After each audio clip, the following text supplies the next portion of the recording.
लंकापति रावण। संसार में ब्रह्मा जी, शिव जी और नारद जी के बाद अगर किसी के भी पास ज्योतिष शास्त्र का संपूर्ण ज्ञान था तो वह था रावण के पास। साथ ही शिव जी की साधना से उसने ऐसी शक्ति प्राप्त कर ली थी कि वो अपनी कुंडली में ग्रहों को जब चाहे जैसे चाहे बदल सकता था, अपनी कुंडली को कोई भी रूप दे सकता था। उसे अपनी कुंडली का पता था और पूरा विश्वास भी था कि उसकी कुंडली एक समर्थ राजा की कुंडली है। लेकिन एक दिन नारद जी ने उसके सामने राम की कुंडली रखी और उस कुंडली को देखते हुए रावण को एहसास हुआ कि राम की कुंडली उसकी कुंडली से कई गुना अधिक समर्थ है। वो अपनी कुंडली को तो बदल ही सकता था, सो उसने उसी वक्त नारद जी के सामने ही अपनी कुंडली को कुछ इस तरह बदल दिया कि उसकी कुंडली भी राम की कुंडली की तरह समर्थ कुंडली हो गई। नारद जी भी यही तो चाहते थे। उनका काम हो गया और वो वहां से विदा हो गए। यह पूरा किस्सा हमने आपको हमारे अगले एक वीडियो में दिखाया था। आपने अगर उसे न देखा हो तो हमारे डिस्क्रिप्शन बॉक्स में उसकी लिंक दी गई है, आप देख सकते हैं। अब आगे, रावण ने राम की कुंडली की तरह अपनी कुंडली तो बदल दी। उसकी मदद से उसने अपनी लंका को सोने की लंका भी बना दी।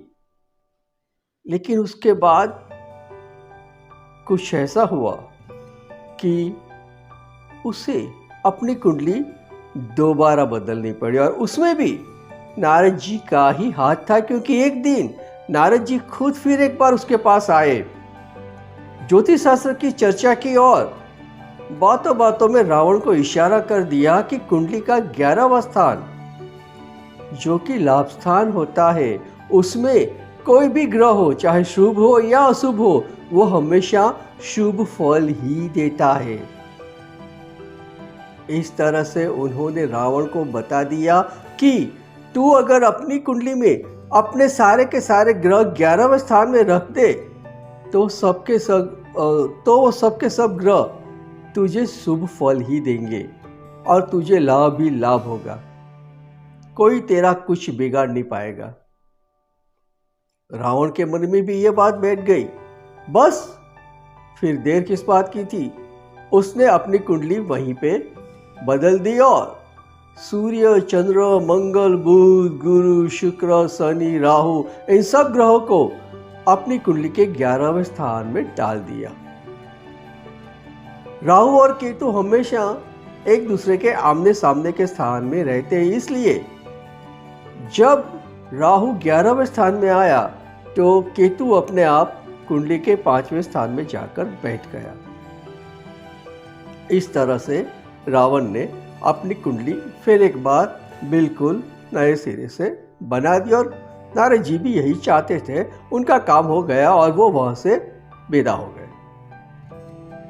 उन्होंने रावण को एक बात तो बताई थी कि 11वें स्थान में, जिसको लाभ स्थान कहा जाता है, उसमें सारे के सारे ग्रह शुभ फल ही देते हैं। लेकिन उन्होंने रावण को ये नहीं बताया कि 11वां स्थान काम पुरुषार्थ का स्थान है।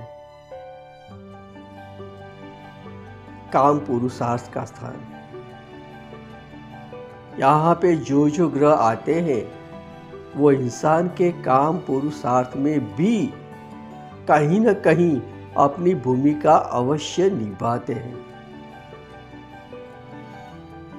रावण को भी शायद ये पता तो होगा ही, लेकिन कुंडली को बदलने के जोश में उसके ध्यान में यह बात आई नहीं।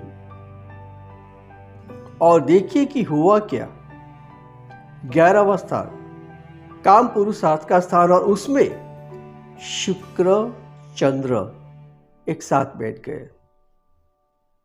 शुक्र शारीरिक वासना देता है, चंद्र मानसिक वासना देता है और 11वें स्थान में तो ये शारीरिक और मानसिक दोनों वासनाओं को बढ़ा देते हैं। साथ ही शुक्र के साथ जब भी राहु होता है तो वो इंसान की काम वासना को और भी भड़काता है, साथ ही उसे काम वासना के लिए बहुत खासी दुर्बुद्धि दे देता है। मानव गलत तरीके से अपनी काम वासना को संतोषने का प्रयत्न करता है। साथ में मंगल भी था। शुक्र मंगल जब भी साथ होते हैं और वो भी काम पुरुषार्थ के स्थान में, तब शुक्र जो कि काम पुरुषार्थ का ग्रह है वो इंसान के काम पुरुषार्थ को भड़काता है और मंगल अग्नि तत्व का होने से उस काम पुरुषार्थ के अग्नि को और भी भड़काता है। इस तरह से शुक्र, चंद्र, राहु, मंगल ने रावण के अंदर काम वासना का पूरा डेरा डलवा दिया। एक बात और, जब भी कुंडली में सूर्य राहु या गुरु राहु साथ साथ होते हैं तो उससे चांडाल योग बनता है जो इंसान को अपयश देता है, उसकी बुद्धि भी भ्रष्ट करता है। रावण की बुद्धि भ्रष्ट होनी थी। उधर सूर्य मंगल और राहु मंगल भी साथ थे। इनसे अंगारक योग बनता है जिससे आदमी के अंदर क्रोध, कोप, अहंकार ये सब के सब बढ़ जाते हैं। और साथ ही अंगारक योग आग से जलने का एक भय पैदा करता है। अब बात करते हैं केतु की। जब राहु 11वें स्थान में था तो केतु 5वें स्थान में, और 5वां स्थान यानी प्रणय का, व्यभिचार का और चारित्रहीनता का स्थान, वहां पे केतु।